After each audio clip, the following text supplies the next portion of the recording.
Nah, jadi hari ini kita akan berbicara tentang bagaimana menjaga imunitas tubuh kita, gitu ya.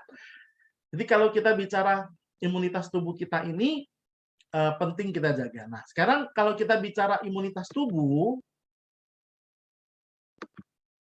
nah maksudnya seperti apa gitu. Jadi kalau ada serangan dari luar, ya, misalnya eh, orang asma misalnya, ada debu dari luar. Nah, itu adalah antigen. Nah, pada saat debu ini atau antigen berupa debu ini masuk dalam tubuh kita, ya, tubuh kita ini akan memproduksi yang namanya antibodi. Nah, ini adalah bagian dari imunitas kita. Antibodi yang dihasilkan ini akan membentuk eh, serangan yang pas dengan antigen yang masuk ini. Makanya kalau yang bentuk ini ilustrasinya dalam bentuk bintang yang antibodi yang menangkapnya juga langsung membentuk tempatnya seperti bintang gitu. Yang bentuknya segi lima ya antigennya misalnya bakteri tertentu atau virus COVID. Nah, pada saat dia masuk antibodi kita berusaha melawannya. Tergantung berapa kuat. Kalau kuat dia bisa melawannya, tapi kalau dia kurang kuat dia kalah. Akhirnya virus ini masuk ke dalam tubuh kita dan merajalela. Nah, ini seperti itu Bapak Ibu yang terjadi. Nah, begitu juga pada virus COVID-19 tergantung antibodi kita. Jadi imunitas tubuh kita kalau bagus, antibodinya bagus. Nah, kalau antibodinya bagus, dia bisa melawan virus COVID-19 ini, ya. Nah, hari ini saya akan cerita lebih update lagi tentang coronavirus. Saya akan berusaha menyempurnakan penjelasan tentang coronavirus ini. Bagi Anda yang sudah mungkin mendapatkan banyak informasi, Anda bisa melengkapi di sharing saya pada malam hari. Nah, jadi kalau kita bicara tentang cara penularan virus COVID, nah Bapak Ibu harus tahu bahwa virus COVID ini menular umumnya lewat 3 cara. Pertama dari menyentuh permukaan benda yang terkontaminasi virus. Jadi Bapak Ibu, benda mati ataupun hewan peliharaan ya, itu virus COVID bisa nempel di permukaan tubuhnya ya atau di permukaan barang mati itu. Nah, pada saat dia menempel dan dia bisa menempel berhari-hari, pada saat kita memegang dan kita lupa cuci tangan, kita pegang kucek mata, garuk-garuk hidung, itu bisa masuk ke dalam tubuh kita, menularkan ke kita. Makanya penting sekali kita mencuci tangan dengan air mengalir dengan sabun selama 20 detik. Kenapa dengan air mengalir dan harus pakai sabun? Jadi kalau air mengalir itu berarti ya kita kalau pakai kalau di rumah makan Padang itu kobokan ya. Nah, itu kumannya di situ-situ aja. Jadi kita harus pakai air mengalir. Terus dengan sabun kenapa? Karena dinding sel virus COVID ini, dinding selnya ini berupa lemak. Kalau bahasa kerennya tuh lipoprotein, ada lemaknya. Jadi pada saat dia kena sabun, virus ini lebih cepat mati. Makanya kalau di rumah nggak perlu pakai hand sanitizer.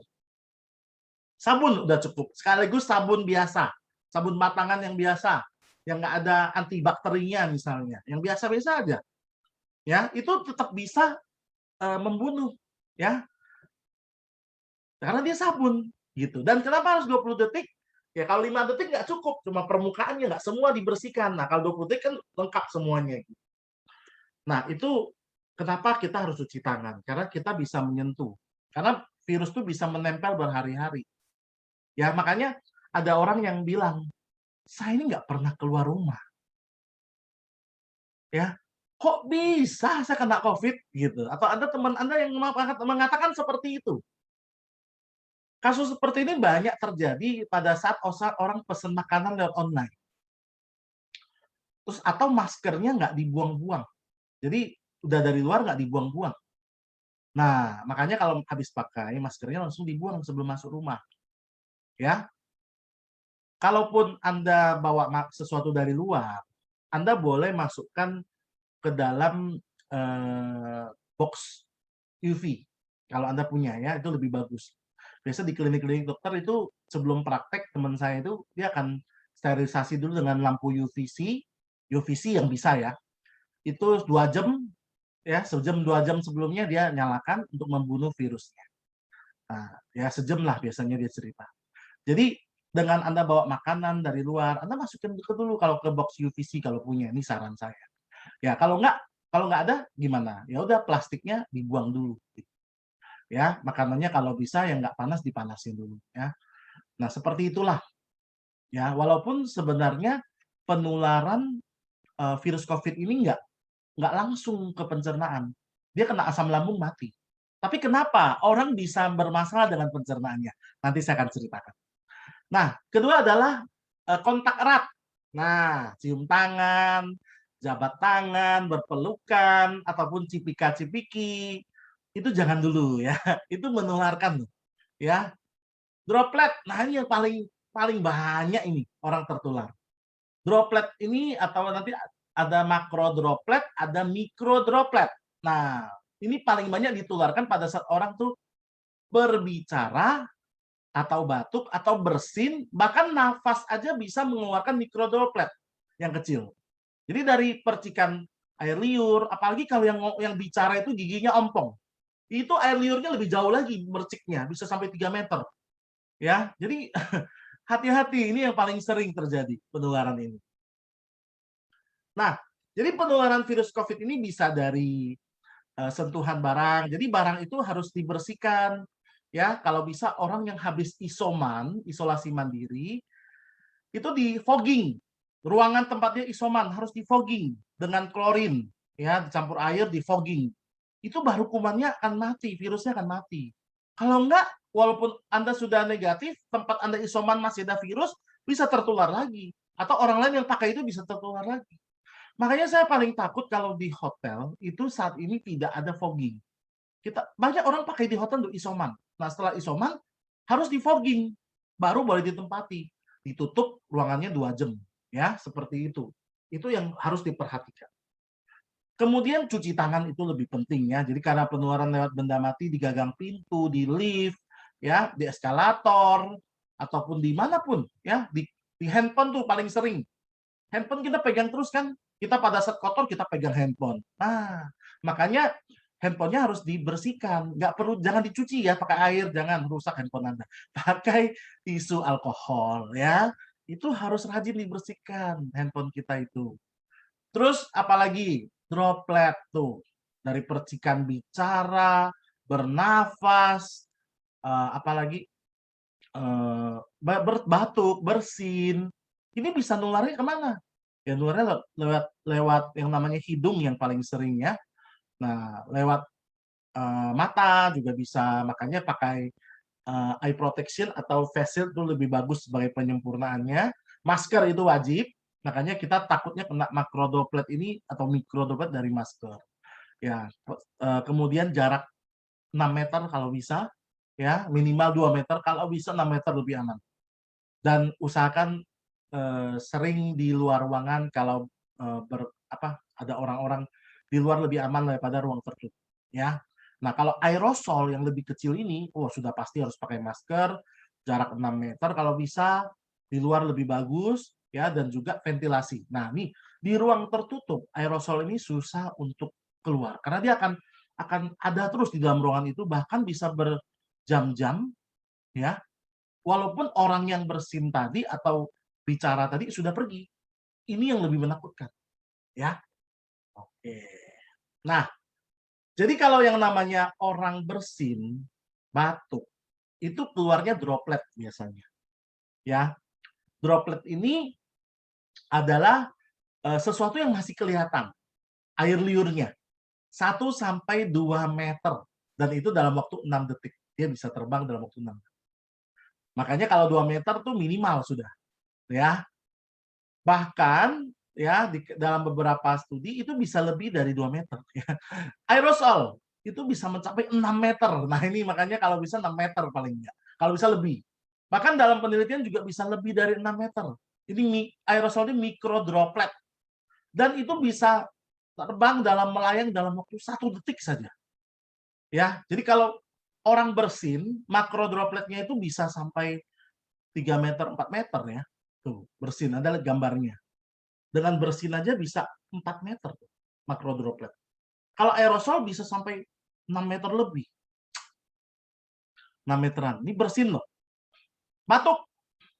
Batuk itu 1,5 meteran, hampir 2 meter. Aerosolnya bisa sampai 2,5 meter. Ya. Menghembuskan nafas 1 meteran. Ya. Bicara juga bisa keluar. Nah, yang kita takut kalau droplet itu bisa jatuh karena gravitasi bumi ke bawah, tapi mikro droplet atau aerosol dia bisa terbang terus. Walaupun orang tuh udah nggak ada di sana. Dalam waktu yang relatif lama. Bisa sampai hitungan jam. Dan itu yang mengerikan. Yang membuat orang juga tertular tanpa disadari. Ya. Nah, penularan ini lewat udara ini yang baik droplet ya, droplet itu kan langsung. Tapi kalau yang bisa layang-layang di udara itu yang aerosol tadi atau mikro droplet. Itu mikro droplet ini lewat udara. Bisa ditiup angin sampai kemana-mana. Bahkan ukurannya itu less than 5 mikron. Kurang dari 5 mikron. Kalau droplet itu lebih dari 5 mikron. Anda kebayang nggak? Rambut kita, human hair, itu 60 sampai 120 mikron. Sehelai rambut loh, diameternya. Itu 60 sampai 120 mikron. Droplet lebih dari 5 mikron. Tapi kalau aerosol atau mikro droplet itu kurang dari 5 mikron. Gitu, ya. Kurang dari 5 mikron. Jadi kurang dari 5 mikron ini yang betul-betul kecil sekali dan dia punya sifat itu lebih gampang melayang di udara. Nah, makanya penyebaran COVID ini lebih gampang di ruangan tertutup. Ya. Rumah sakit, gedung perkantoran, naik bus. Itu. Sekarang naik bus ada tes COVID nggak? Kalau pesawat masih ada PCR. Ya, masih ada antigen. Tuh, itu pun nggak 100%. Apalagi antigen. Nah, sekarang kalau naik bus, nggak ada pemeriksaan itu kan. Syukur-syukur kalau ada, saya belum dengar ya. Nah, makanya yang paling penting masker, cuci tangan. Minimal kalau keluar rumah nggak ada sabun disinfektan seperti ya alkohol itu, ya, hand sanitizer. Nah, yang paling penting kalau untuk mikrodroplet ini ventilasinya harus bagus. Kalau bisa jendela dibuka. Makanya penting sekali di rumah jendela dibuka biar mikrodroplet ini kalau ada tertiup oleh angin. Nah, makanya sekarang ini restoran-restoran di luar negeri, misalnya di Amerika yang saya tahu, mereka lebih banyak buka restoran yang terbuka daripada yang tertutup. Karena mikrodroplet ini berbahaya. Ya, begitu. Nah, bahkan mikrodroplet ini atau aerosol ini, ya, dia terbawa angin, bisa layang kemana-mana. Bahkan dia itu karena massa jenisnya rendah, dia itu susah untuk turun karena gravitasi. Apalagi kalau udara di sekelilingnya lebih dingin daripada parsel udara yang di mikrodroplet ini. Misalnya di ruangan ber-AC. Ya, itu dia jadi lebih terbang-terbang, susah jatuh.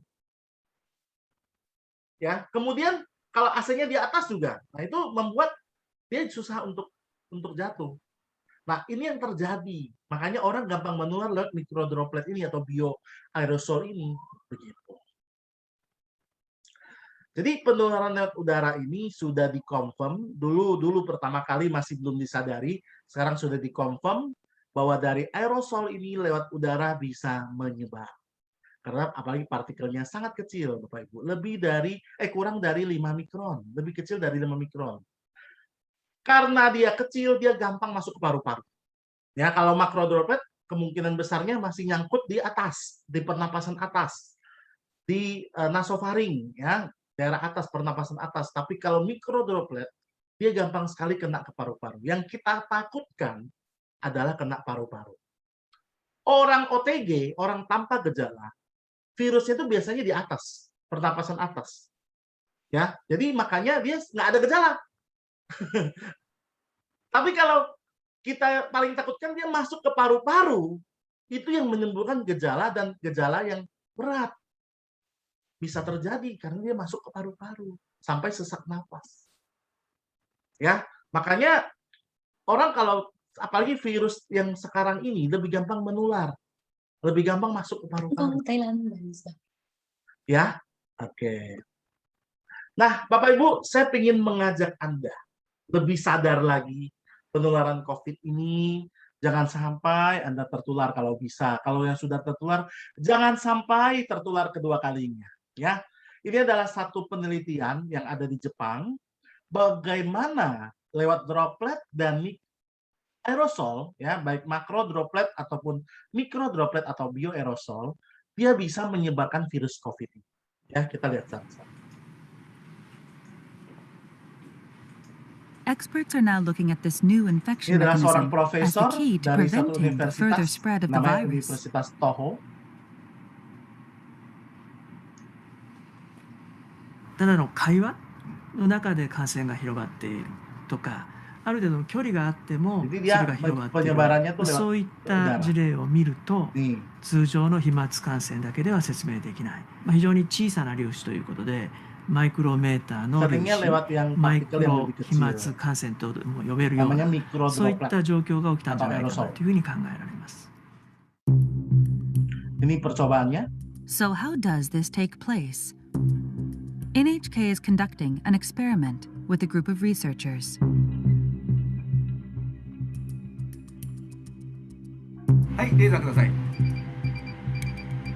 The team will track particles in the air using laser beams and a high-sensitivity camera. Anda lihat yang bintik-bintik itu mikro droplet.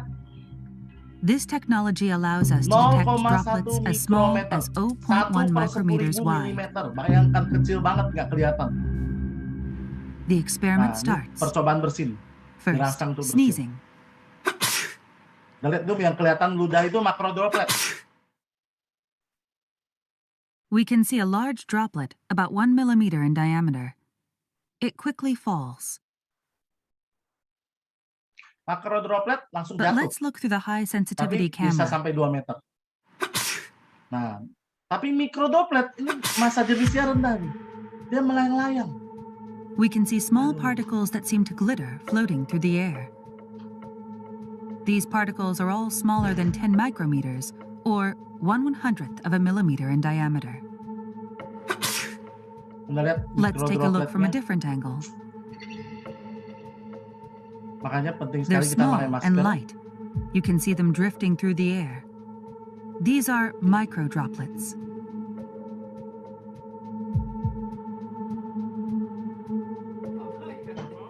Ini kalau orang We're lagi learning that berbicara, sneezing isn't the only source of these droplets. makanya makan bersama dengan orang tidak serumah ini berbahaya.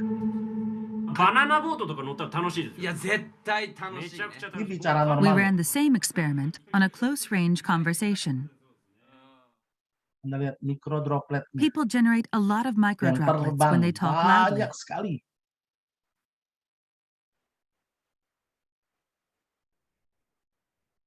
The droplets between these two Ini stay baru where they bicara are. loh. They don't drift away. Nafas saja bisa keluar mikro droplet. マイクロ飛沫みたいなのが It's not yet known Ini what volume melayang-layang of dan microdroplets leads to dalam waktu yang infection. lama dalam satu ruangan. But Tateda says we can't rule out the possibility that microdroplets have spread the virus to some extent. そのマイクロ飛沫、小さな粒子の Mikrodroplet 中に membawa は banyak たくさんの sekali ですね virus. 生きたウイルスがいて、大きな声での会話、あるいは激しい息遣い、そういった中でですね、このマイクロ飛沫が Waktu できて bicara, それが waktu 近くの bernapas 人、 keluar その人が mikrodroplet. 吸い込むことによって感染が広がる、そういったリスクが見えてきたものと思います。 The Pada risk saat di of kantor, infection through microdroplets berdekatan seperti ini becomes even berbicara, greater in a bisa closed tertular. space with poor ventilation. Mikro droplet.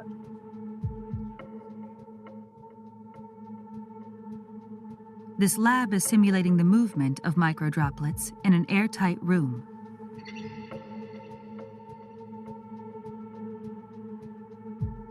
About 10 people in an enclosed space the size of a classroom. A person coughs Anda lihat, once pada saat ada yang batuk, bersin, and mikro droplet spreads ini about akan 100,000 melayang-layang terus. droplets. Dalam satu ruangan tertutup, apalagi ruangan ber-AC, Large droplets are Dalam shown in hitungan blue detik and green. dia sudah menyebar luas. Most of these fall to the ground within 1 minute, Dalam 1 menit percobaannya. but the microdroplets shown in Kita red lihat continue to drift. menit-menit berikutnya This simulation dalam uses hitungan only detik dia sudah microdroplets. menyebar luas. 5 minutes Menit later, ke-6, menit ke-7, menit ke-8, 9, 10 minutes 10, later. 11, 12, 13, 14, sampai menit ke-20. Dia 20 minutes masih later. ada di ruangan itu dan The melayang-layang. microdroplets Bahkan are bisa still dalam floating in hitungan jam place. kalau nggak ada ventilasi yang baik. 空気がよどんでいると、つまり空気の流れがないということで、マイクロ飛沫そのものは、落ちたり、違う場所に動くことができませんので、長時間その場所にとどまるっていうことになります。 But there is a way to prevent this stagnation of microdroplets. Opening windows and increasing air circulation is believed to be effective.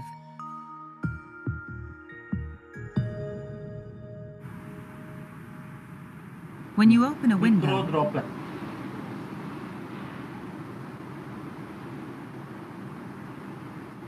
microdroplets are quickly swept away. Ya. Jadi Bapak Ibu, kita lihat bahwa penularan COVID ini betul-betul yang mengkhawatirkan. Makanya masker itu wajib. Dan kalau orang yang terinfeksi itu lebih dari 50% itu nggak ada gejala loh, Bapak Ibu. Ya, orang itu OTG, orang tanpa gejala, banyak, lebih dari 50%. Apalagi kalau dia nggak pakai masker, nah itu lebih berbahaya. Nah kita yang sehat kalau pakai maskernya sesuai, bagus, ya sudah kita akan lebih tidak beresiko. Ya, pakai masker tidak 100% melindungi, tapi membantu. Ya, tergantung jenis maskernya, cara pakai maskernya bagaimana. Nah, kalau kita pakai maskernya bagus, nah, kita minimum exposure, tidak gampang kena, apalagi aerosol ini. Ya, makanya kalau Anda pakai maskernya benar, gampang terkena. Nah, makanya sekarang disarankan pakai masker 2 buah, masker medis di dalam plus masker kain. Apalagi kalau Anda lihat masker medis ini, itu dari kanan kiri aerosol bisa masuk tuh, dari atas bisa masuk kalau dia nggak rapet. Nah, ditambah masker kain. Ya. Jadi jangan lupa cara pakai masker yang benar ya. Jadi Anda cuci tangan dulu baru pakai masker, pegang talinya, pastikan hidungnya juga tertutup. Banyak orang pakai masker nggak nutup hidung. Percuma, kena juga karena dia masuk ke dalam hidung terutama. Ya. Dan pastikan masker itu menutupi hidung dengan baik juga, jadi mengikuti bentuk hidung Anda. Nah, yang salah itu yang bisa terjadi hidung nggak tertutup, ya, atau maskernya taruh ke dagu, itu banyak kuman sudah ya. Nah, dan sebagainya. Jadi Anda lihat di gambar ada yang benar cara pakainya, ada yang salah, ya. Makanya pakai masker harus menutupi semuanya. Masker yang disarankan adalah N95 atau KN95. Ini bisa memproteksi sampai 90% ke atas, ya. Bahkan kalau Anda pakai masker medis yang biasa, yang tadi yang digambar, yang sebelumnya, itu paling 60%, 65, 70%. Tapi kalau Anda pakai masker kain, waduh, kalau cuma masker kain 30% paling. Itu lebih nggak terlindungi. Makanya kalau bisa pakai masker N95 atau KN95. Nah, mutasi virus corona ini atau virus COVID ini sekarang ini sudah mengalami mutasi. Ya, dari bentuk alfa. Alfa ini yang paling banyak ya yang sudah terjadi di negara lain maupun di Indonesia paling banyak alfa. Paling sebagian besar alfa. Beta itu dari Afrika, Amerika Selatan, kemudian gamma dari Brasil. Nah, delta yang dari India ini sudah mulai masuk ke Indonesia dan 61 negara lainnya. Ya, dan di Indonesia diperkirakan sekitar 20% itu adalah delta yang terbaru-baru ini yang membuat geger ya. Karena infeksi penularan delta itu lebih gampang terjadi, lebih ganas, lebih cepat. Beberapa kali lipat lebih cepat tertular, lebih gampang tertular.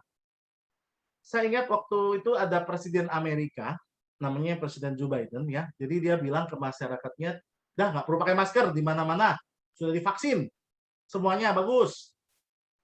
Saat ini, Anda tahu nggak Amerika saat ini? Kasus per hari lebih dari 100.000 orang loh. Terus semua harus pakai masker sekarang. Pada saat diwawancarai. Pak Presiden, kenapa dulu boleh nggak pakai masker? Sekarang suruh pakai masker lagi. Padahal hampir semua udah divaksin loh Amerika. Presidennya cuma ngomong gini, itu kan dulu belum ada virus Delta. Ya, jadi sangat mengkhawatirkan. Mutasinya itu sampai yang terbaru ini Lambda, Bapak Ibu. Lambda ini 100% resisten sama vaksin. Nggak ada gunanya vaksin saat ini untuk lawan Lambda. Ini dari Peru. Dan cilakanya, Indonesia sudah ada 1 orang ditemukan kena virus COVID Lambda di Sumatera Utara. Kalau sampai nyebar, waduh, vaksinnya harus dibuat baru lagi. Ya, nggak ada gunanya vaksin sekarang ini dengan Lambda. Mengerikan. Nah, keluhan penderita COVID apa? Nah, 5 besar gejala terbaru. Ya, demam, pilek, sakit tenggorokan, sakit kepala. Nah, ini yang lebih sering dihadapi oleh yang kena Delta. Ya, tapi masalahnya kita nggak bisa tahu ya. Ini kalau kamu kena COVID, kita kena COVID, ini Delta atau Alpha atau apa? Nggak tahu. Kita nggak cek, nggak bisa cek secara umum. Jadi kalau umumnya orang yang kena Delta ini saat ini seperti orang kena influenza. Sakit kepala, demam, pilek, sakit tenggorokan. Dipikirnya, biasa orang berpikir, ini karena kecapean aja nih drop saya. Itu COVID. Sekarang gejala terbaru lebih sering seperti orang flu. Kalau batuk dari dulu sampai sekarang juga bisa terjadi, batuk kering. Sekarang ada yang batuk berdahak. Ya, gejala tambahan kelelahan, lemes gitu, ya, kehilangan penciuman, kehilangan pengecapan, itu memang dari dulu sudah terjadi, ya, kelelahan juga. Nah, sekarang ini termasuk dia ngenaknya di pencernaan, ya, hilangnya selera makan, sakit perut, mual, muntah, dan lebih banyak kasus diare. Anak-anak yang datang berobat dengan keluhan diare seringkali itu juga adalah COVID. Ya. Kemudian nyeri otot, nyeri sendi, atau nyeri di area dada, itu bisa terjadi. Ya. Karena COVID ini pada saat dia masuk ke dalam tubuh, dia menyebabkan peradangan dan menyebabkan kerusakan pada organ-organ, termasuk ya jantung, pencernaan kita, paru-paru udah pasti, ya, otak, dan sebagainya. Ginjal juga. Nah, makanya kenapa saat ini orang banyaknya bermasalah dengan pencernaan. Apalagi yang terbaru ini banyak sekali yang sakit perut, mual, muntah, katanya virus Delta Plus ya. Ini kenapa? Karena virus ini masuk menyebabkan peradangan salah satunya pada organ pencernaan. Jadi dia bukan masuk lewat makanan. Karena kena asam lambung dia mati. Ya. Nah, termasuk juga nyeri dada ini kemungkinan besarnya adalah masalah jantung yang terkena. Kerusakan jaringan jantung yang diakibatkan oleh peradangan dari virus yang masuk dalam tubuh kita ini. Kulit juga bisa kena, merah-merah. Mata bisa juga kena, peradangan, konjungtivitis, atau gangguan pendengaran. Ya, terkena juga. Misalnya suka bunyi gitu. Nah, yang paling gawat adalah sesak nafas. Jangan sampai terjadi. Kalau sudah terjadi, bahaya nih, oksigen turun. Siap-siap nih, dipanggil sama Bapak di sorga. Iya, karena ini yang disebabkan kematian, ini sesak napas ini, yang paling sering. Oke, pemantauan pada pasien yang isoman, atau pasien yang sudah COVID, ya, atau terduga COVID. Cek tensi. Ya, pagi sore cek. Makanya kalau bisa ada waktu isoman harus punya tensi. Kalau bisa. Nadi. Ukur nadi. Ya, nadi yang normal adalah 60 sampai 100 kali per menit. Biasanya dicek tensi sudah ada nadinya. Alat ceknya. Apalagi beli aja yang digital. Ketiga adalah kadar oksigen. Oximeter. bisa beli di online, tapi hati-hati palsu, banyak yang palsu saat ini. Biasanya ditesnya pakai pulpen atau pensil dicolokin, malah dia kebaca. Harusnya nggak kebaca, itu kan bukan makhluk hidup. Ya, kalau jari baru kebaca. Kalau dia kebaca juga pada pensil, bukan pensil itu hidup ya, tapi oximeternya yang palsu. Terus udah itu oximeter itu kalau diukur, nah jangan sampai kurang dari 95. Apalagi di bawah 90, wah ngeri ya. Di bawah 93, wah itu bahaya ya, udah mulai bahaya. Udah mulai turun. Yang usahakan 95 ke atas. Sesak nafas. Nah ini harus dipantau nih, sesek nggak? Karena bisa terjadi hipoksia. Ya, oksigen sirkulasinya jadi nggak bagus di dalam pernapasannya. Nah, hitung dalam 1 menit, jumlah nafas yang normal adalah 12 sampai 16 kali per menit. Kalau orang kena COVID, biasanya sesek dan nafasnya dalam 1 menit itu lebih dari 20 kali. Ya, 24, 28. Terus makin sesek makin tinggi. Kalau rumah sakit penuh atau nggak bisa masuk, nggak bisa pergi rumah sakit, isolasi mandiri dengan cek ini semua. Ya, ini yang harus dipantau. Ini ilmu buat Anda. Nah, kalau orang kena COVID, awal-awal virus ini masuk, mulai merespon virus ini, viral respon fase. Jadi, respon tubuh terhadap virus yang mulai masuk. Jadi, ini adalah tahap awal. Stadium 1. Ya, di mana virus ini masuk, mulai keluar gejala. Kalau dia masuk ke dalam pernapasan atas, nasofaring, di atas belum masuk paru-paru, seringkali nggak ada gejala. Makanya orang-orang tanpa gejala, nggak ada gejala biasanya. Tapi kalau masuk ke paru-paru, mulai batuk, ya, ataupun sekarang ini batuk dan mulai, nah di tahap kedua, biasanya gejala ini masih berlanjut, mulai sakit kepala, ya, atau misalnya dia nyeri di dada, udah mulai menyerang organ, mulai.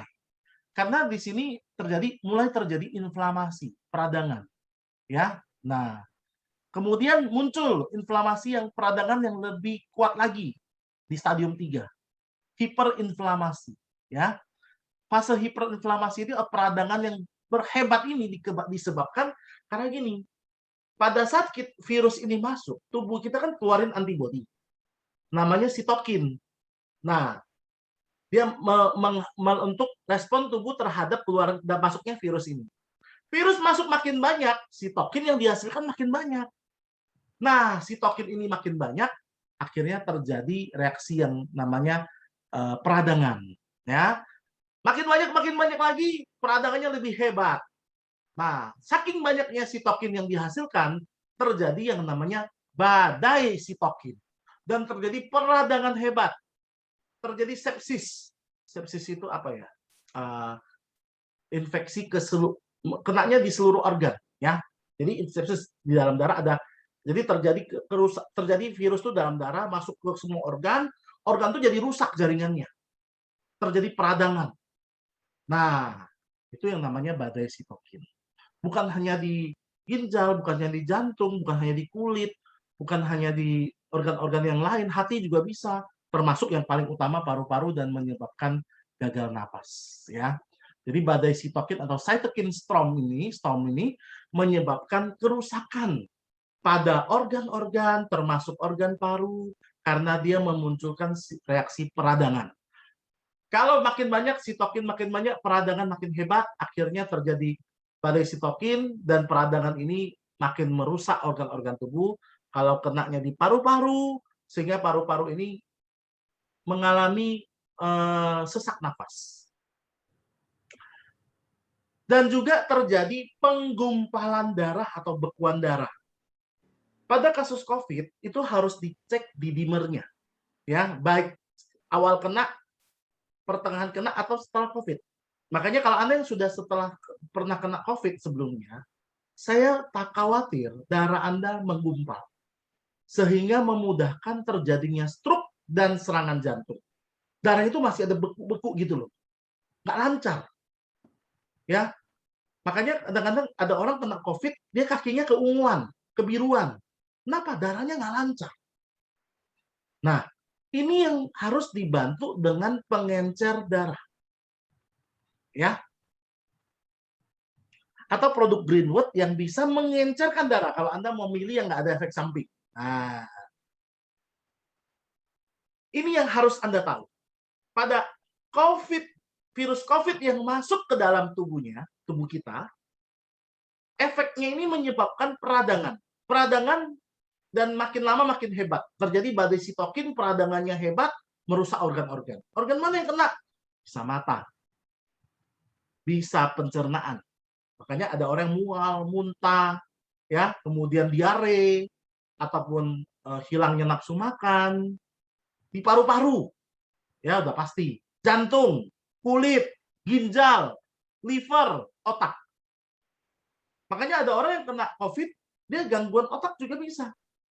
Bisa, atau sudah sembuh dari COVID, dia masih gangguan otaknya masih ada. Nah, itu yang namanya long COVID atau sindrom pasca COVID. Ya, namanya brain fog. Suka kebingungan, kurang konsentrasi. Ya, karena kena organ-organ ini. Makanya pemulihan itu harus dilakukan, ya. Anda harus minum produk Greenwood untuk apa? Walaupun Anda sudah sembuh dari COVID negatif, Anda perbaikan organ-organ ini. Jangan sampai tetap bermasalah. Walaupun COVID-nya negatif loh, tapi sudah terlanjur rusak organ-organ ini. Anda lihat dalam paru-paru, COVID ini luar biasa karena memang ini reseptornya dari hidung, sistem pernafasan.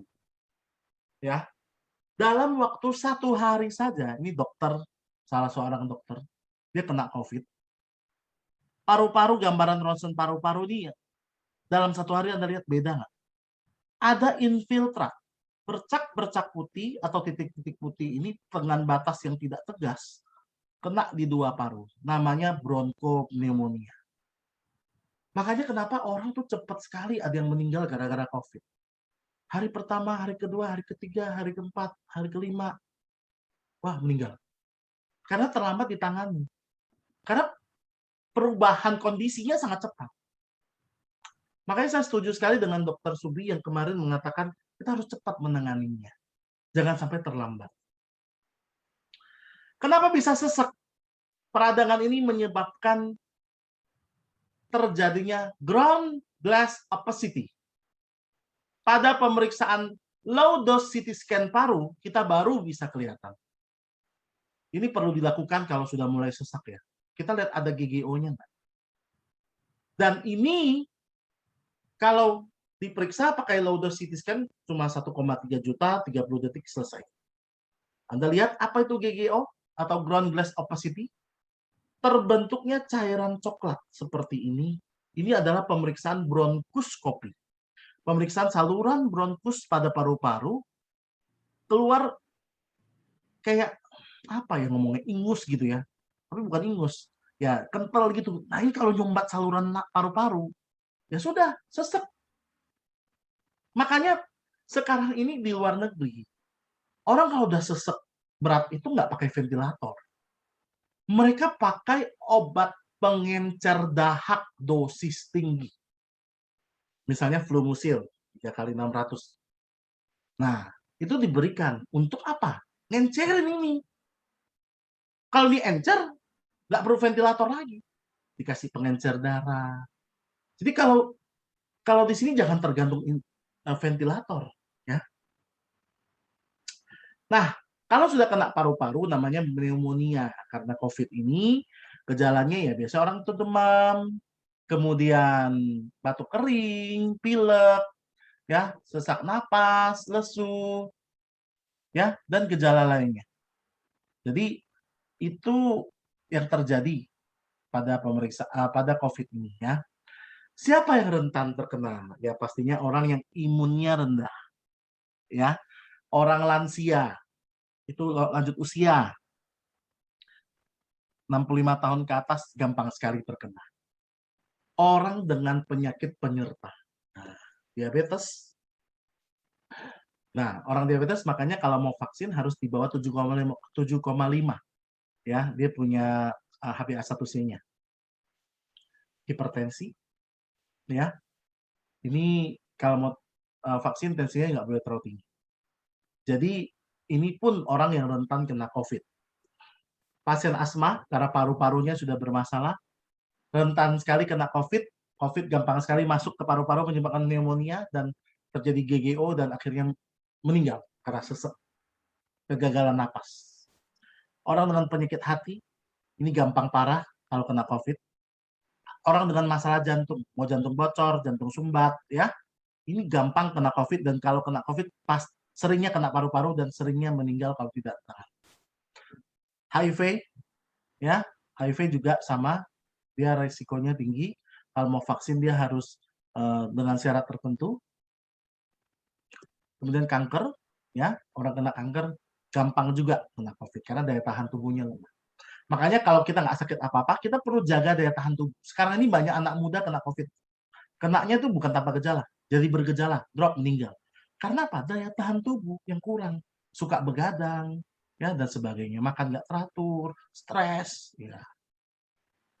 Nah, kapan waktu yang tepat untuk tes swab? Jadi kalau Anda nggak, misalnya Anda ketemu teman Anda, besoknya teman Anda positif nih, wih, Anda kan kaget nih. Ya kalau kena biasanya kan orang bilang tenang, tenang. Sekarang belum yang ngomong gitu biasanya sih nggak berasa ataupun kalau waktu dia kena dia ringan ya. Tapi kan kita gimana pun pasti deg-degannya ya. Nah, jadi kalau udah kena, Anda bisa bergejala, bisa tidak. Nah, kalau tidak bergejala, Anda cuma terpapar, tapi tidak bergejala, Anda mau tahu nih, Anda kena atau enggak nih, ketular atau enggak? Tes PCR. Paling baik kapan? 8 hari setelah terpapar. Tapi kalau Anda habis ketemu teman Anda, ada gejala seperti yang tadi kita bahas, batuk, pilek, sakit kepala, ya, demam. Nah, itu Anda perlu cek PCR 3-5 hari setelah muncul gejala. Tapi kalau mau tes antigen, paling baik kalau nggak ada gejala 5 hari setelah terpapar, atau kalau ada gejala 1-5 hari sampai muncul gejala. Ya, setelah muncul gejala, saya ralat ya. Tulisannya salah. Nah, tes PCR yang salah satu kalau sudah positif, yang dilihat adalah CT-nya. CT itu singkatan dari cycle threshold. Yang normal adalah 40 ke atas. Sehat. Ya. Semakin rendah, semakin banyak virusnya, semakin berat COVID-nya. Jadi kalau CT-nya paling di bawah 10, oh berat banget. Di bawah 15 aja udah berat. Ya, 20 masih agak-agak tenang lah. Yang penting dilihat ada gejala nggak, sesek ada nggak, itu yang paling penting. Makanya pantau 4 hal tadi. Ya kalau 30 ya masih agak tenang lah ya. Nah, termasuk kalau usaha penyembuhan dilihat perkembangan CT-nya naik nggak. Nah, itu yang dipantau dari CT-nya, tes PCR-nya. Nah, secara umum obat dan oksigen ya. Yang penting saat ini kalau ada positif COVID ya, obat-obatnya kalau di rumah sakit ataupun biasanya di isoman juga dokter resepkan misalnya asitromisin ya, misalnya Zitromax 500 mg 2x1 atau 2x1 tergantung kondisinya. Antivirusnya isoprinosin, jangan pakai yang boten-boten ya kayak Avigan gitu, jangan. Apalagi pakai yang obat cacing, ivermectin. Aduh. Jangan orang tawarin apa langsung minum. Saya punya temen ya, dia orang nawarin apa dia minum. Yang seneng tukang obatnya. Lienhua dia minum, apalagi, wah obat apa tawarin minum, vitamin apa, yang nggak jelas ya, yang nggak jelas tuh. Bukan vitamin malah, dia bilang ini. Akhirnya apa? Livernya pecah. Lu rusak, SGPT-nya sampai 1000 lebih. Wih, sampai ribuan. Itu yang terjadi. Pencair dahak. Nah, ini diberikan nih, penting nih. Kalau kena COVID, walaupun batuk-batuk belum sesek, minum pencair dahak. Paling nggak dosis rendah. Misalnya Flumisil 3x100. Ya, itu diminum sudah. Atau nanti Anda bantu dengan Cordyceps yang ada, kalau mau yang alaminya, herbalnya. itu untuk membantu mencairkan dahaknya. Minum dengan air hangat yang banyak. Itu kalau ya dari alami, pasti obat punya efek samping. Tapi dibandingkan efek sampingnya, pencair dahak harus P3K ya, pokoknya P3K. Ya. Pencair darah. Nah, misalnya kalau di rumah sakit ataupun pasien isoman yang diresepkan dokter, misalnya dia beli kardioaspirin 100 mg, minumnya 1 hari sekali setelah makan siang. Dan pencair darah ini seringnya kena mah, ditambahkan obat mah. Bila ada sesek, tambahkan kortikosteroid, misalnya metilprednisolon 4 mg, ya, atau Medixon, gitu biasanya diseresepkan, mereknya itu. Kemudian kalau dia di rumah sakit, ya dilihat sesek banget, udah mulai sesek, yang lumayan dikasih Actemra. Ini penghambat interleukin 6 ya untuk terjadinya badai sitokin. Nah, ini gambaran umum lah. Ini asal Anda tahu saja. Jadi jangan sembarang minum obat ya. Nah, setelah kalau orang mau sembuh dari COVID, itu harus tes PCR, lebih akurat, jangan antigen lah. PCR itu pun diharapkan 2 kali tes. Itu baru standarnya. 2 kali tes negatif. Misalnya Anda hari ini tes PCR negatif. Besok tes 1 kali lagi, 2 kali. Besoknya 1 kali 24 jam. Walaupun sudah negatif, bisa terjadi gejala-gejala yang masih berlanjut. Kenapa?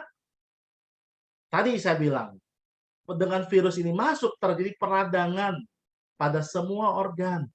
Sehingga kerusakan jaringan di organ-organ itu masih bisa terjadi. Ya, sehingga menimbulkan gejala. Namanya long COVID atau sindrom pasca COVID. Misalnya batuk. Masih batuk, udah negatif, masih batuk. Nah, berarti paru-parunya masih bermasalah nih. Ya, butuh cordyceps nih gitu. Nafasnya pendek, masih sesek-sesek gitu. Butuh cordyceps untuk betulkan paru-parunya. Nyeri otot, aduh ototnya masih sakit-sakit nih. Nah, butuh kalsium untuk ototnya supaya nggak cedera, nggak bermasalah lagi gitu maksud saya, bukan cedera ya. Sakit kepala, otaknya nih, atau masih suka bingung, suka nggak konsentrasi, suka lupa, karena otaknya sempat kena. Lemes, kelelahan, gangguan pencernaan, masih suka mual, diare. Bantu dengan nutrisi untuk pencernaan. Nanti kita cerita dari produk gizi luar. Kemudian kehilangan konsentrasi daya ingat otaknya dan sebagainya. Ada yang masih telinga berdenging, ya, dan sebagainya. Ini yang sering lah, ya. Nah, Bapak Ibu, makanya saat ini vaksin ini jadi satu hal yang penting, ya. Efektivitas dalam melawan virus COVID pun berbeda-beda. Yang paling tinggi Pfizer. Ya, kenapa berbeda-beda? Dosisnya berbeda. Makanya kalau Anda suntik Sinovac sama suntik AstraZeneca, lebih hebat bereaksinya tuh AstraZeneca. Sinovac jarang ya bereaksi yang hebat ya, adalah yang sakit kepala, ya tapi nggak sehebat AstraZeneca, ya. Jadi kalau mau dibilang yang Sinovac ini tidak terlalu reaksi ya. Jadi kalau habis suntik vaksin kita bereaksi itu memang wajar, karena yang masuk tuh antigen kan. Apalagi Sinovac, Sinovac itu kan memang virus yang dilemahkan. Jadi pada saat masuk ya reaksinya mirip-mirip kena COVID gitu, mirip-mirip, tapi nggak kena COVID. Dan itu cuma sementara. Banyak minum air hangat, ya. Anda juga boleh bantu dengan produk supaya reaksinya itu cepat berkurang atau kalau terjadi nggak hebat. Makanya setelah vaksin, Anda boleh bantu dengan minum produk untuk membantu supaya efeknya nggak berbahaya. Ya, bukan berbahaya sih, efeknya nggak terlalu hebat gitu maksud saya. Berbahaya sih enggak. Ya. Jadi kalau kita bicara vaksin ini, ya saat ini sudah harus ke depannya mulai sekarang udah diumumkan 3 kali vaksin. Yang sebenarnya standarnya vaksin itu 3 kali. Cuma ya politik lah ya. Oke. Nah, cara kerja vaksin. Dia pada saat kita vaksin itu kita masukkan virus COVID yang dilemahkan, ya misalnya Sinovac kan virus COVID yang dilemahkan. Antibodi kita mulai mengenal, ya, mulai mengenal dengan sel memorinya, ya. Nah pada saat nanti kena COVID yang beneran, jadi nggak gampang, kalaupun kena nggak parah. Karena dia sudah mengenal, sudah membentuk antibodinya yang pas, gitu.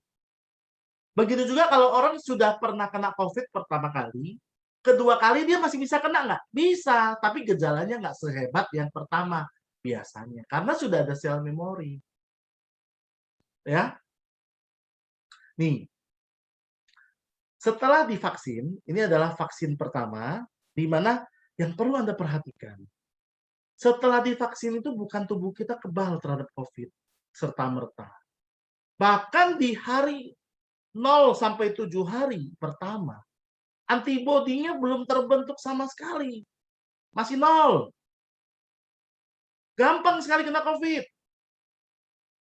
Mulai 7 hari ke atas, mulai antibodinya dibentuk. Tapi belum sempurna. Habis dibentuk, turun lagi tuh. Makanya hari ke-21 sampai hari ke-28 itu turun lagi, rendah sekali. Gampang banget kena COVID. Baru suntikan vaksin kedua, dia mulai antibodi naik lagi. Ini contohnya kalau yang suntik keduanya sekitar hari ke-28 ya. Tapi kan kenyataannya yang AstraZeneca kan bisa sampai 12 minggu kan. Pokoknya suntikan kedua dia mulai naik lagi. Nah, antibodi mulai terbentuk. Ya, nanti setelah suntikan ketiga, bahkan dikatakan antibodi bisa naik 10 sampai 20 kali. Makanya setelah divaksin pun, Anda jangan lupa jaga imun tubuh. Makan teratur, jangan stres, minum produk Greenwood untuk membantu meningkatkan dari segi nutrisi untuk imunitasnya. Makanya setelah vaksin, banyak orang kena lagi, kena COVID. Sampai orang berpikir, jangan-jangan karena vaksinnya ini. Orang nggak paham. Jadi harus bantu dengan minum produk setelah vaksin.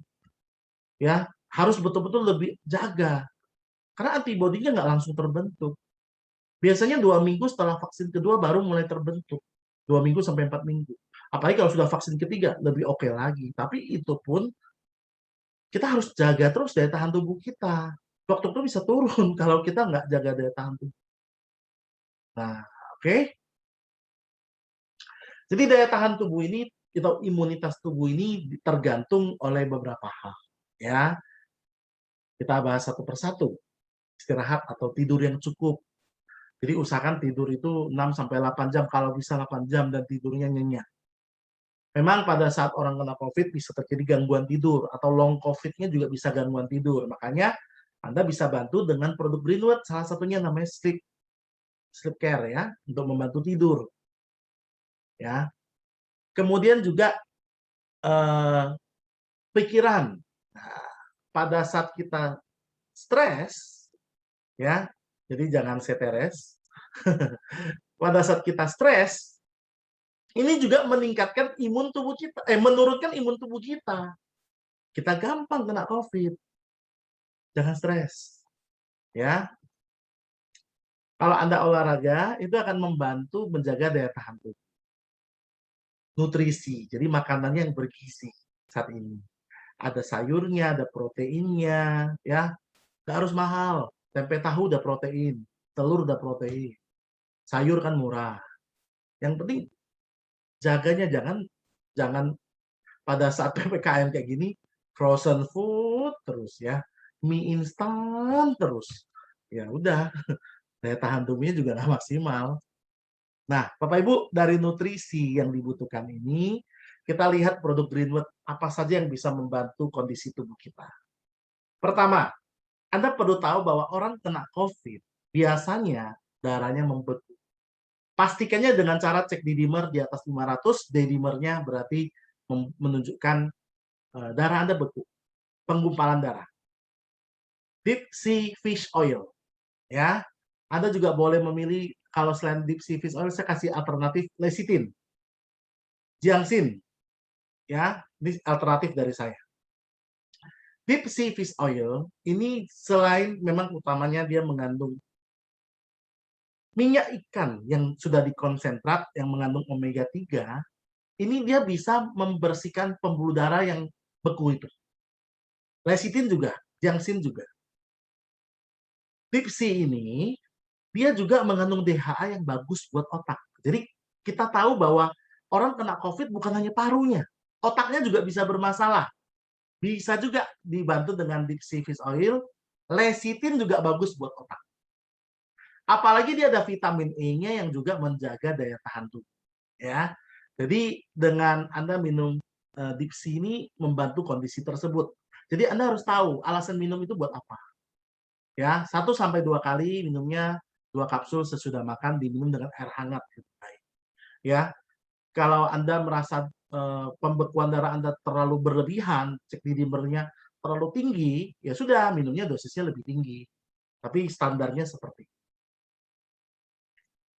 Nah, komposisinya tadi ya mengandung minyak ikan, ya, di mana ikan itu diambil dari laut dalam. Nah, ini dia omega 3-nya tinggi, ya.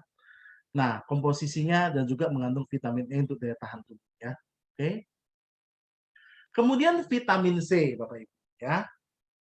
Lipsi tadi udah ya. Nah, kemudian vitamin C. Nah, vitamin C ini dia bisa meningkatkan daya tahan tubuh juga. Ya, seperti biasanya kita tahu vitamin C ini Anda bisa minum setelah makan 1 kali sehari, bisa 1-2 tablet. Ya, ini kalau Anda merasa saya cuma minum vitamin C ini nggak diminum yang lain-lain, Anda boleh tingkatkan dosisnya ya. Kalau memang Anda lagi sakit ya. Kalau untuk pencegahan ya Anda bisa minum 1 kali 1-2 tablet sesudah makan. Kemudian kalsium. Nah, kalsium ini sendiri kita tahu seringnya untuk tulang, tapi kalsium itu juga untuk imunitas. Dan vitamin D ini juga untuk imunitas. Kalsium kapsul ini itu adalah ultrafine kalsium karbonat. Jadi kalsium karbonat ini adalah kalsium yang daya serapnya sangat bagus, ya, dan ini dalam partikel yang sangat kecil, ya, dia gampang diserap oleh tubuh. Dan vitamin D. Nah, vitamin D ini lagi viral sekarang kan. Memang dia gunakan selain untuk fungsinya untuk tulang, untuk mencegah kanker atau penyakit jantung, diabetes, dia juga meningkatkan imunitas vitamin D ini. Ya, meningkatkan daya tahan tubuh. Dan memperbaiki bukan vitamin D-nya, kalsiumnya, memperbaiki pencernaan. Jadi kalau tadi Anda ingat cerita saya pada COVID itu bisa bermasalah pencernaannya. Mual, muntah, diare, sakit perut, boleh dibantu dengan kalsium karena dia bisa memperbaiki masalah pencernaan. Ya, apalagi diare, ya. Karena dia adalah salah satu nutrisi yang juga membantu. Kemudian cara minumnya 1-2 kapsul sesudah makan dengan air hangat, ya. Ini adalah kalsium kapsul. Berbicara tentang vitamin D dalam meningkatkan daya tahan tubuh, ya, itu juga ada pada kalsium marrow powder atau CMP. Kalsiumnya lebih bagus lagi, kalsium protein. Ya, makanya harganya lebih tinggi karena memang kualitas kalsiumnya paling the best di sini. Kalsium protein ini daya serapnya sangat tinggi. 95% ke atas, ya. Dan dia gampang sekali larut dalam tubuh kita. Diserapnya maksimal. Nah, dia juga bersama vitamin D meningkatkan imunitas dan memperbaiki pencernaan. Nah, cara membuatnya campur dengan air 60-70 derajat Celcius. Jadi enggak perlu Anda ukur pakai termometer. Anda cuma kira-kira Anda memperkirakan dengan cara Anda bisa air biasa campur air panas mendidih kan jadi air hangat. Nah, dia itu panas tapi sudah mulai bisa diminum. Di atas sangat kuku. Kemudian Anda campurkan 1-2 bungkus sesudah makan. Ini akan membantu daya tahan tubuh Anda juga, ya. Nah, lebih dalam tentang vitamin D. Jadi kalau vitamin D kita dapatkan dari sinar matahari, betul. Tapi nggak semua jam. Paling bagus ya jam 10 sampai 10.30. Nggak harus setengah jam Anda berjemur, 15 menit udah rata-rata cukup. Ya, kalau yang kulitnya agak gelap, agak lama. Ya, memang tergantung varian genetik juga sih. Kalau orang kulit makin gelap, makin susah terima vitamin D-nya. Makanya orang bule paling gampang dapat matahari. Apalagi kalau kita berjemur, seringkali pakaiannya lengkap. Ya, makanya yang paling bagus tuh pakai bikini, jemur di pantai jam 10, 15 menit. Itu bagus, karena luas permukaan tubuh banyak yang kena. Ya, oke. Makanya kalau cuma jemur, biasanya nggak cukup. Makanya kita tambah. Dari makanan sehari-hari, terutama dari ikan, ya, itu vitamin D-nya lumayan, ya. Kuning telur, susu, ada vitamin D-nya, dan sebagainya. Apa hubungannya dengan COVID? Saat ini disarankan vitamin D yang tinggi, kalau memang kita betul-betul kurang. Ya tergantung sebenarnya berapa sih vitamin D yang ada dalam tubuh kita. Makanya harus sebaiknya memang diperiksa seberapa tercukupi tubuh kita. Kalau kurang, ya kita harus tambah. Tergantung kurangnya berapa. Nah, makanya vitamin D. Bahkan dalam tulisan ilmiah kedokteran, bahwa vitamin D ini ada hubungannya dengan infeksi COVID. Kesimpulan dari jurnal tadi mengatakan bahwa vitamin D dan COVID-19 hubungannya apa? Orang dengan kadar vitamin D yang rendah beresiko tinggi untuk terinfeksi COVID-19 dibandingkan orang yang memiliki kadar vitamin D yang cukup. Saya punya teman, dia dari Bali, kemudian dia ke Jakarta, tidurnya bareng, jadi semuanya bareng lah, naik Grab-nya bareng, mobil online-nya, taksi online-nya bareng. Di Jakarta satunya kena COVID, satunya enggak. Ternyata satunya vitamin D-nya tuh 103 kadar dalam tubuh. Dia nggak kena COVID.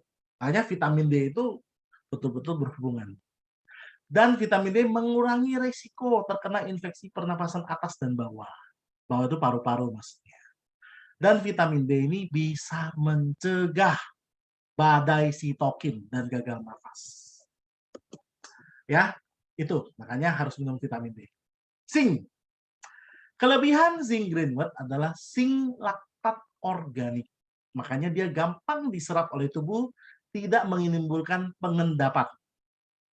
Zinc ini terkenal dalam membantu meningkatkan imunitas tubuh kita, menghambat perkembangan atau replikasi virus COVID-19. Dia itu bagus untuk masalah mukosa. Jadi kalau mukosa itu adalah daging bagian dalam tubuh, contohnya lambung. Orang kalau sakit lambung sampai mukosa lambungnya luka, itu paling bagus diberikan zinc. Jangan diberikan gastrik. Zinc itu bisa untuk lukanya. Ini kalau bicara sakit ma ya. Zinc ini bisa memperbaiki luka pada sakit ma-nya, termasuk masalah pencernaan pada COVID ini, diare. Ya, zinc ini bagus untuk membantu masalah diare. Di rumah sakit sering loh dikasih, kalau orang anak-anak diare kasih zinc. Jadi kalau ini terjadi pada anak, berikan zinc anak. Ini kan zinc dewasa. Kemudian mual, muntah. Nah, sekarang zinc aja dulu lah. Apalagi zinc ini sekaligus untuk menghambat penyebaran virus, ningkatin daya tahan tubuh kalau belum kena. Kalau sampai kena, hilang penciuman, pengecapan. Nah, ini zinc ini juga bekerja di saraf. Ya. Nah, masalah penciuman, pengecapan ini terbantu dari zinc ini. Ya. Jadi kalau Anda minum zinc ini fungsinya seperti ini. Anda boleh minumnya sebelum makan. Jadi zinc paling bagus penyerapannya perut kosong. Ya, sebelum makan. Jangan dikit-dikit semua sesudah makan. Lihat produknya kerjanya gimana. Minum dengan air hangat. Anda bisa minum 2 kali 2 kapsul. Tapi kalau kasusnya lebih berat, Anda bisa tingkatkan dosisnya. Kalau Anda cuma minum zinc dikit atau dengan 2 produk, 3 produk, ya Anda butuh dosis yang lebih tinggi kalau sudah kena ya. Tapi kalau minumnya banyak, ya Anda bisa bagi-bagi, dosisnya nggak usah terlalu tinggi. Kolostrum. Nah, ini diambil dari kolostrum sapi segar. Ibarat kalau ibunya baru melahirkan, kan keluar ASI nih. ASI yang pertama, yang warnanya agak kehijauan, kekuningan gitu, itu namanya kolostrum. Gizinya itu adalah gizi yang tidak ada tandingannya kolostrum ini. Dari ibu menyusui itu. Nah, ini mirip, cuma dari sapi. Ya. Jadi yang mendapatkan kolostrum biasanya anak bayi pertama kali. Makanya kalau dulu Anda sempat menyusui, bersyukur. Sempat menyusu sama ibu Anda, bersyukur. Ya.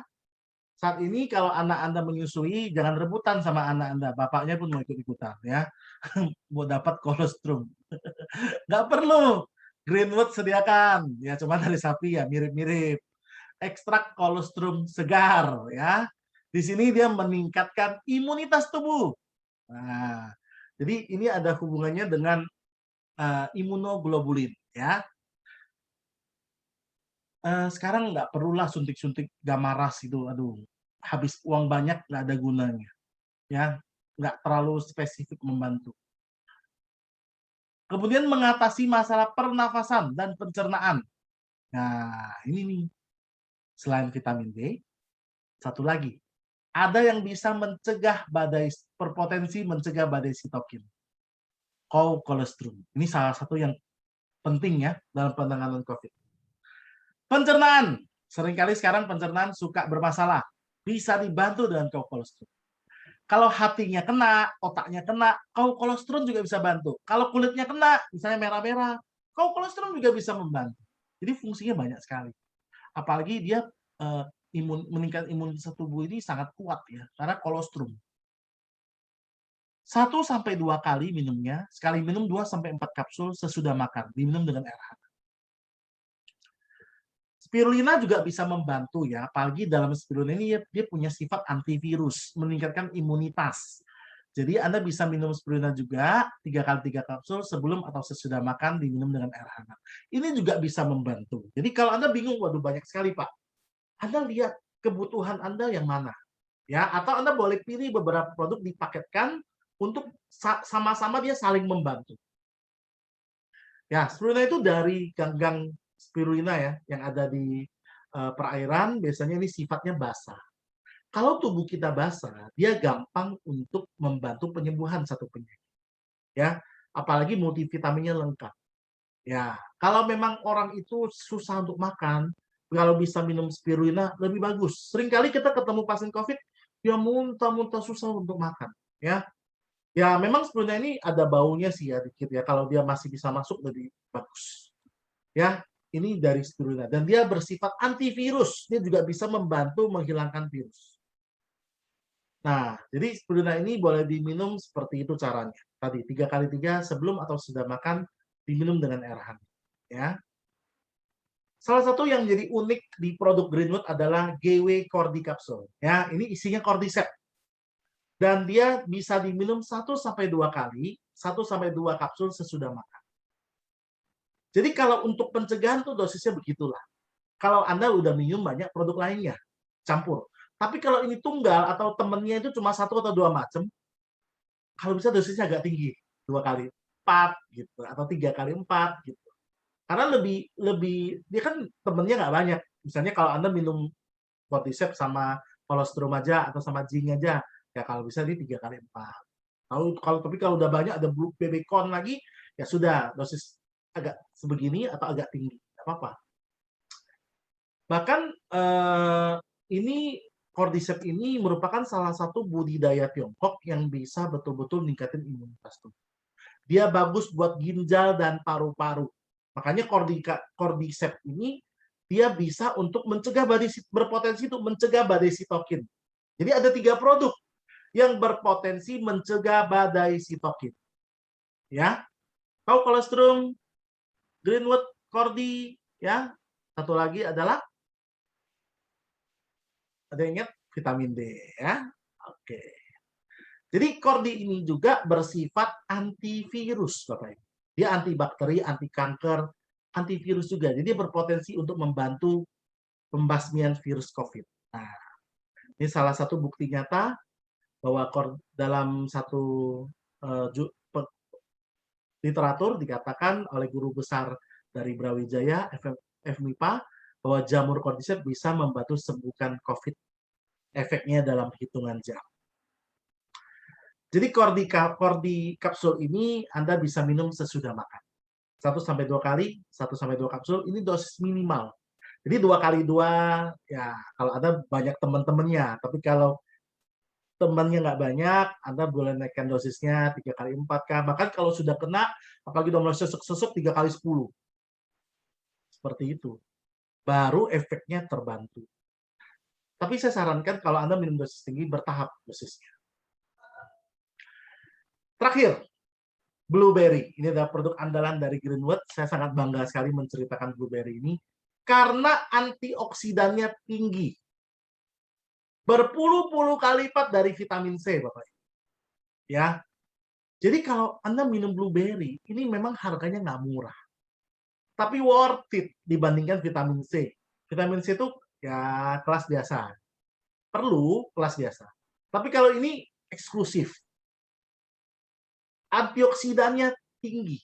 Semakin tinggi antioksidan, nah tadi saya katakan kekuatan antioksidannya itu berpuluh-puluh kali lipat dari vitamin C. Dan antioksidan yang tinggi bukan hanya punya kemampuan untuk mencegah, tapi bisa melawan. Ya, jadi satu box ini bagi teman-teman yang baru bergabung ini Anda perlu di 12 botol dan 1 kali 1 minumnya sehari. Tapi kalau Anda mengalami kondisi yang lebih berat, Anda bisa naikkan 2 botol sehari atau 3 botol sehari. Ini konsentratnya, ya. Jadi induknya di sini. Jadi kalau sudah terjadi badai sitokin, ini dibantu dengan BB-Con ini minumnya 2 kali sehari atau 3 kali sehari di samping 3 produk tadi. Ya. Kandungan antioksidan yang khusus dalam BB ini adalah antosianin. Jadi kalau Anda lihat ya, dia bisa mencegah peradangan. Jadi senyawa-senyawa herbal atau sesuatu yang diminum yang bisa mencegah peradangan. Dalam hal ini namanya anti-inflammatory. Ya. Dia bisa mencegah badai sitokin. Kerusakan pada paru, jantung, otak bisa diatasi. Jadi bagi Anda yang lagi kena COVID ataupun setelah kena COVID, BB-Con ini bagus untuk memperbaiki kondisi jantung atau otak yang sempat terkena karena peradangan multi-organ.